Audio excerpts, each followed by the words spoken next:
Alright, let's talk about something that's been on my mind lately, 1989. Yeah, 1989.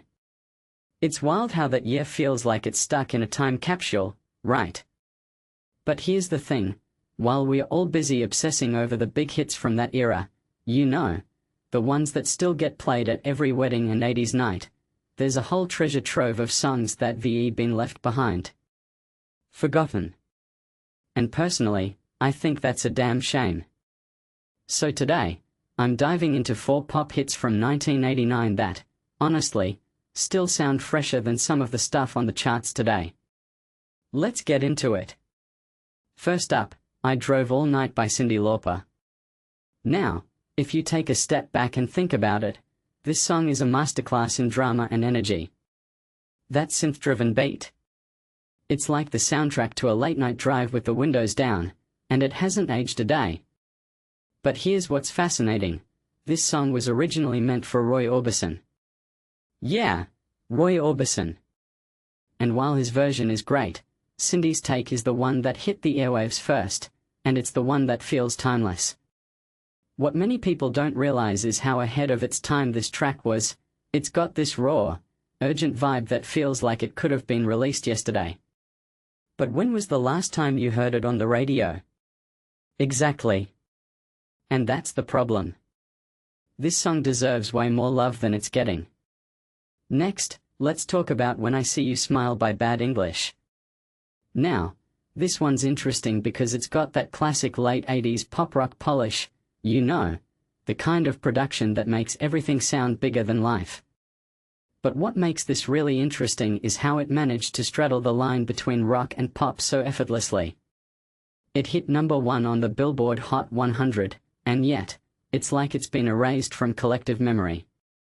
In my opinion, this song is a perfect example of how the 80s could take a simple love song and turn it into an anthem. But why isn't it getting the same airplay as, say, Living on a Prayer? It's a question worth asking. Now, let's shift gears to Heaven by Warrant. Okay, I know what you're thinking, glam metal? Really? But hear me out. This song is a prime example of how a genre that's often written off as cheesy can actually produce something genuinely emotional and enduring. Heaven peaked at number 2 on the Hot 100, and yet, it's rarely played on classic rock stations. What this really suggests is that we've pigeonholed certain genres to the point where we've forgotten how good some of these songs actually are. I mean, that power ballad structure? Those lyrics? They still hit hard. And if you take a step back and think about it, this song is a reminder that even the most unexpected tracks can stand the test of time.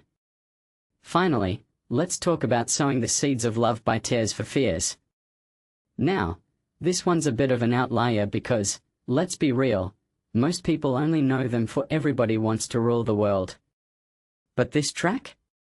It's a psych-pop masterpiece with baroque influences and production that sounds almost modern. It's wild to me that a song this innovative could be forgotten. What makes this really interesting is how it blends genres in a way that feels way ahead of its time.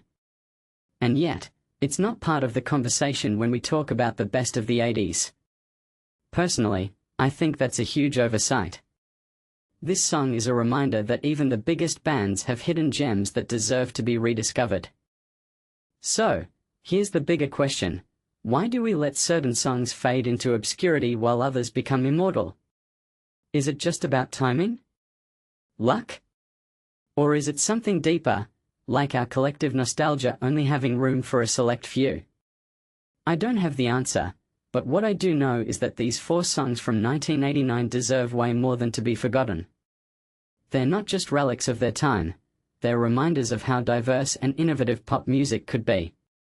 And honestly, they still slap. So, next time you're curating a playlist, throw one of these on. You might just surprise yourself. What do you think? Are there any forgotten hits from 1989 that you'd add to the list?